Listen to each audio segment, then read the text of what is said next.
اور خالی سلام کر کے اندر گئے اور نماز کی نیت باندھی. اگلے دن پھر نماز کی نیت باندھی. 7 دن لگاتار گزر گئے. اس بچی سے انہوں نے بات نہیں کی، بس نماز میں نیت باندھتے اور صبح ہو جاتی نماز میں. اس اللہ کا خوف کرنا. اسی لیے تو کہا گیا ہے جو جوان اللہ کی عبادت کرے گا اپنی جوانی میں، وہ قیامت کے دن اللہ اس کو اتنا اونچا مقام عطا فرمائے گا کہ اللہ اپنے عرش کے سائے میں جگہ دے. اللہ فرماتے ہیں کہ الیوم لا ظل الا ظلی، کہ قیامت کے دن اب میرے سائے کے علاوہ کوئی سایہ نہیں ہے. کیونکہ جوانی کے اندر عبادت کرنا اللہ کو بے انتہا پسند ہے.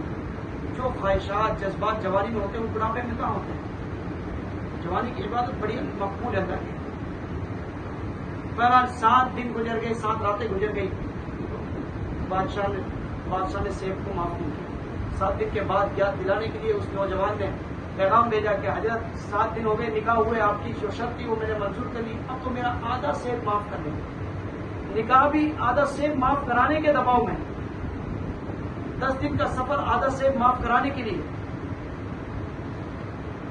بادشاہ کی بیٹی نے اپنی ماں کو بتایا، ماں نے اپنے شوہر کو بتایا کہ 7 راتیں نکاح ہوئے ہو گئی ہیں لیکن بچی سے کوئی دعا سلام نہیں ہے، کوئی ملاقات نہیں ہے. بادشاہ کو پتا چلا. بادشاہ نے کہا کہ آدھا سے معاف نہیں کروں گا جب تک بات چیت نہیں کرو گے میری بیٹی سے. مجبوراً انہوں نے عبادت کو چھوڑ کر بات چیت کی. تب بادشاہ کو پیغام بھجوایا کہ اب تو میرا سے معاف کر دو. تب بادشاہ نے سے معاف کیا، لیکن اسی رات میں ہوا کہ وہ سجدے میں گئے.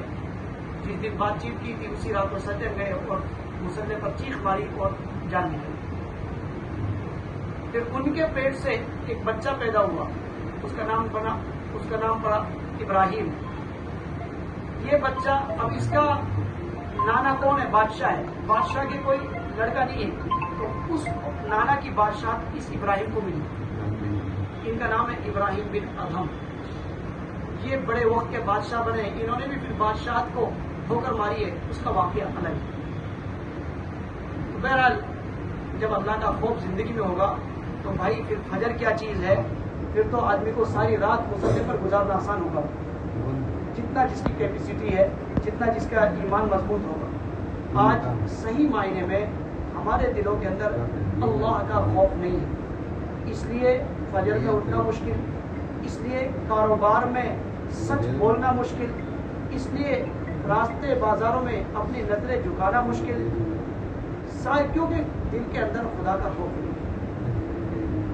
جبکہ اللہ کے نبی صلی اللہ علیہ وسلم نے فرمایا، جس کا مفہوم ہے کہ قیامت کے دن جب بندہ اللہ کے سامنے کھڑا ہوگا تو سب سے پہلا جو سوال اللہ تعالیٰ فرمائیں گے وہ نماز کا سوال ہوگا. اول ما يحاسب به العبد يوم القيامة الصلاة. اللہ کے نبی صلی اللہ علیہ وسلم نے فرمایا کہ سب سے پہلا سوال بندے سے جو ہوگا پوچھ تاچھ وہ نماز کے بارے میں ہوگا کہ نماز کو قائم کیا یا نہیں کیا. اگر خدا کا خوف ہے تو نمازوں کی بھی پابندی ہوگی. خدا کا خوف نہیں ہے تو میرے بھائی بہت سے ہیں جو زندگی بھر نہیں پڑھ رہے. اس لیے میرے عزیزوں بزرگوں اور دوستوں، 5 نماز